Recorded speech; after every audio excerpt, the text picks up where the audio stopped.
Non, non. Et là, il faut être clair sur ce point, hein. Il y a du tragique dans la société. Enfin, je me place d'un point de vue économique, hein. Je ne me place pas de la totalité de l'analyse de la société. Donc le mot faire société, c'est peut-être un peu excessif. Je n'ai pas compétence pour dire comment on fait société.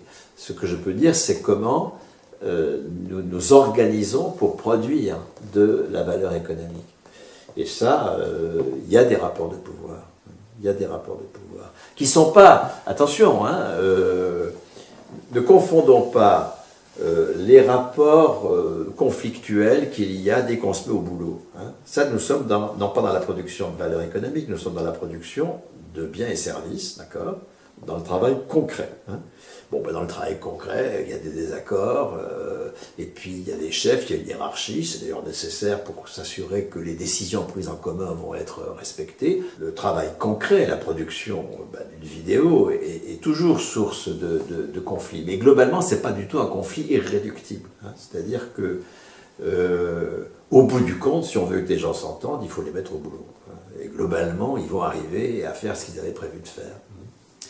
Le travail concret aboutit toujours, finalement, à des compromis de coproduction de la chose.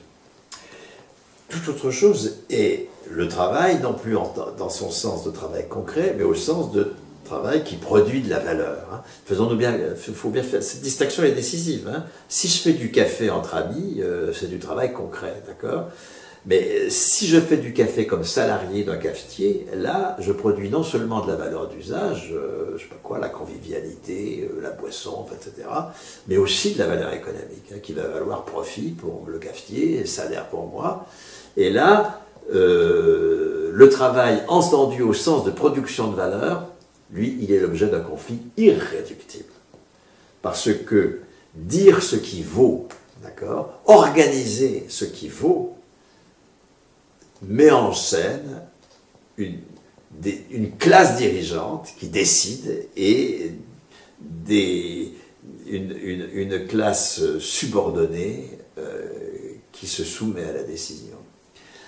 Et alors, c'est pour ça que faire société au sens précis, hein, de nous organiser pour produire de la valeur économique, s'accompagne de violence. Violence qui peut être symbolique, c'est pas forcément de la violence physique, hein, mais de la violence tout à fait réelle et considérable. Alors, on pourrait s'en tirer, pense-t-on, en supprimant l'économie, hein, en supprimant le travail, en supprimant la valeur, en supprimant la monnaie, qui est l'expression de la valeur. C'est une illusion. Hein, parce que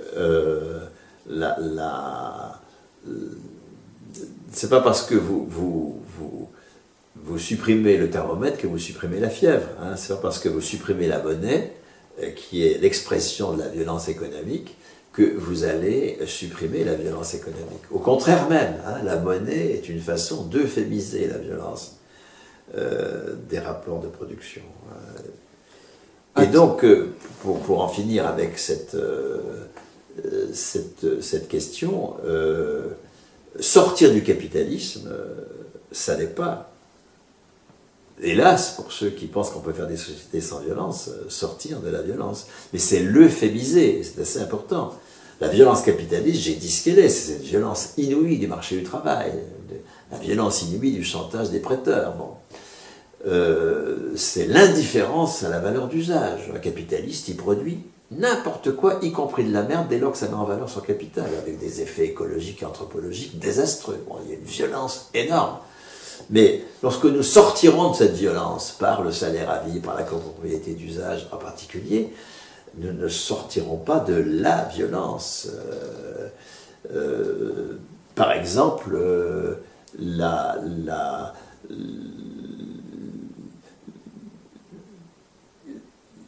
y compris pour prendre des exemples de logique salariale déjà à l'œuvre, dans la fonction publique, quand j'ai terminé ma carrière à l'université, la valeur d'usage que je produisais en enseignant n'était pas forcément meilleure, supérieure à la valeur d'usage produite par un jeune docteur en contrat doctoral qui avait peut-être plus de feeling avec les étudiants que moi. Et pourtant, j'étais réputé produire 3 fois plus de valeur que lui. Il y a bien une violence là, dans cette affaire. Mais c'était une violence entre copropriétaires d'usage de l'outil universitaire, ayant les uns et les autres un salaire à vie, avec une hiérarchie tournante élective, en fait, etc. C'était c'est une forme extrêmement euphémisée de la violence, mais qui continue bien à exister.